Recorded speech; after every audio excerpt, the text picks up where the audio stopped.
at 3:05 p.m. Tuesday.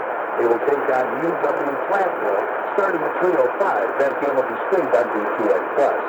And we have two high school postseason basketball games this week on KCJJ. Starting Tuesday night at 7 with the Regina girls hosting Van Buren County. And Thursday night at 7, the Regina boys hosting the EDF or Van Buren County.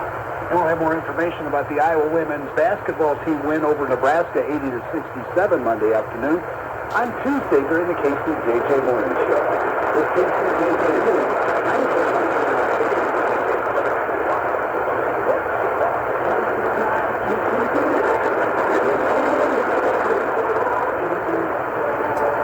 I'm meteorologist Vince Michael.